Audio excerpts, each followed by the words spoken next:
¿Alguna vez se han puesto a pensar cómo esas fuerzas invisibles, las que gobiernan el universo a nivel subatómico, terminan convirtiéndose en herramientas que salvan vidas todos los días en un hospital? Bueno, hoy vamos a meternos de lleno en eso. Vamos a hacer un recorrido que nos va a llevar desde el mismísimo corazón del átomo hasta las aplicaciones médicas más innovadoras. Ok, entonces, ¿cuál es el plan de vuelo para este análisis? Pues vamos a empezar bien adentro, en lo fundamental, entendiendo cómo la radiación y la materia, cómo conversan entre ellas. Después vamos a clasificar estas fuerzas, a ver qué tan poderosas son, y al final vamos a conectar todos los puntos para ver cómo esto se traduce en la tecnología que vemos en los hospitales. Todo arranca con algo súper básico, pero a la vez muy profundo. ¿Qué pasa exactamente cuando un rayo de energía invisible se topa con la materia? Pensemos en eso como el apretón de manos inicial, el que lo define todo. Y aquí está la respuesta clave. En su nivel más básico, la radiación no es más que una transferencia de energía. Cuando un fotón o una partícula choca contra un átomo, le pasa parte de su energía, o a veces toda. ¿De qué depende cuánta energía le pasa? De factores como su carga, su masa, la energía que traía, pero lo importante es esto. Este simple intercambio es la piedra angular de todo lo que vamos a ver. A ver, para que esto quede súper claro, ¿qué les parece si seguimos a un solo fotón en su viaje? Imaginemos que va por ahí y se acerca un átomo. Lo interesante es que dependiendo de la energía que traiga y por dónde pase, pueden ocurrir tres cosas muy diferentes. El primer escenario posible es el que llamamos efecto fotorréctrico. Y para que nos lo imaginemos, pensemos en una llave que entra perfecto en su cerradura. Es un evento de todo o nada. O funciona o no funciona. Fíjense en el proceso. Llega el fotón, le entrega toda su energía a un electrón que está en una de las capas internas del átomo y desaparece. El electrón, ahora súper energizado, sale disparado. ¿Y por qué es esto tan importante? Porque este efecto depende muchísimo del tipo de átomo, y es justamente esa diferencia la que nos permite, en una radiografía, distinguir un hueso del tejido blando. Ahí está la magia. Bien, vamos con el segundo tipo de encuentro, el efecto Compton. Si el primero era como una llave en su cerradura, este es más bien como una partida de billar. Imaginen la bola blanca golpeando a otra, pero de refilón. Aquí no hay una absorción total, es una colisión. Aquí lo que pasa es que el fotón choca con un electrón de las capas más externas, le pasa solo una partecita de su energía y sale rebotado en otra dirección, pero ya con menos fuerza.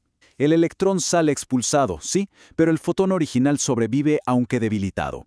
Y esto tiene una consecuencia importantísima en la vida real. Ese fotón rebotado es lo que llamamos radiación dispersa, y es el principal riesgo de exposición para el personal médico.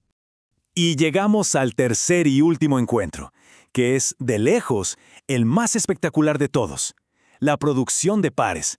Aquí ya no estamos hablando de absorción ni de choques, sino de algo que suena casi a ciencia ficción. La energía pura se convierte en materia. Ojo, que esto no pasa así como así. Se necesitan condiciones pero muy específicas. El fotón tiene que venir con una energía altísima, más de 1.02 megaelectronvoltios. Cuando pasa cerquita del núcleo del átomo, ¡puf!, el fotón desaparece y en su lugar nacen dos partículas, un electrón y su gemelo de antimateria, un positrón. Acuérdense bien de ese positrón porque va a ser clave más adelante. Perfecto. Ya vimos cómo se transfiere la energía. Ahora la pregunta es, ¿y cuáles son las consecuencias de ese poder? Porque estamos hablando literalmente de un arma de doble filo. Puede ser increíblemente destructiva, pero también increíblemente útil. Cuando la radiación arranca electrones de los átomos, crea lo que llamamos iones. Este proceso, la ionización, puede romper los enlaces químicos de moléculas vitales para nosotros, como el ADN. Este daño biológico es el riesgo de la radiación.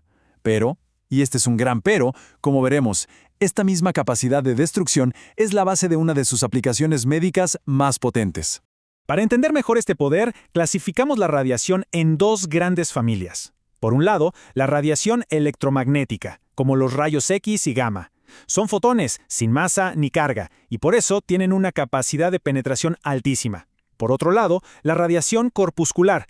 Estas sí son partículas físicas, con masa y carga. Su alcance es más bien corto, pero depositan toda su energía en un área muy pequeña, causando una alta densidad de ionización. Y esta imagen lo deja clarísimo. Fíjense cómo una partícula alfa, que es pesada y con carga, la frena una simple hoja de papel. En cambio, los rayos X, sin masa ni carga, atraviesan el papel, el aluminio y necesitan una barrera bien densa, como el plomo, para detenerlos. Esta diferencia de penetración es fundamental para su uso. Muy bien, ya cubrimos la física fundamental. Ahora viene lo bueno, la recompensa. Vamos a ver cómo todos estos conceptos se dominan, se controlan y se ponen a trabajar en los 3 grandes pilares de la radiación aplicada a la medicina. Y aquí los tenemos: el radiodiagnóstico, para ver dentro del cuerpo; la medicina nuclear, para evaluar cómo funcionan los órganos desde adentro; y la radioterapia, para tratar enfermedades de una forma muy dirigida. Vamos a explorar cada uno. El primer pilar seguro que es el que más nos suena a todos. El radiodiagnóstico usa una fuente externa de rayos X para crear imágenes. Aquí se aplica de lleno el efecto fotoeléctrico. En la radiografía convencional, los huesos absorben más radiación que los tejidos blandos, y ese contraste nos permite ver una fractura. La tomografía computarizada, o TC, lleva esto a otro nivel, creando reconstrucciones en 3 dimensiones. Ahora, pasemos al segundo pilar, que le da una vuelta de tuerca a todo esto. En medicina nuclear, la fuente de radiación no está afuera, sino adentro del paciente. Se le administran radiofármacos que se concentran en órganos específicos y emiten radiación desde ahí. ¿Se acuerdan del positrón de la producción de pares? Aquí es donde reaparece. En un PET scan se detecta la aniquilación de esos positrones para hacer un mapa de la actividad metabólica, algo crucial para detectar tumores. Y llegamos al tercer pilar, donde el poder destructivo de la radiación se convierte en una herramienta para curar. En la radioterapia se usan altas dosis de radiación ionizante para destruir el ADN de las células cancerosas, ya sea con fuentes externas de alta energía en la teleterapia o colocando pequeñas fuentes radioactivas directamente en el tumor en la braquiterapia. El objetivo es el mismo: una destrucción celular precisa y totalmente controlada. Y así hemos completado el viaje. Es el momento de unir todas las piezas y ver esa conexión directa que hay entre la física más teórica y el cuidado de un paciente.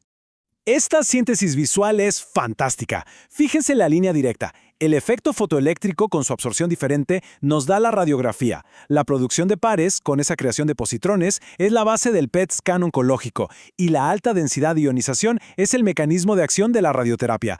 3 fenómenos físicos, 3 aplicaciones médicas vitales.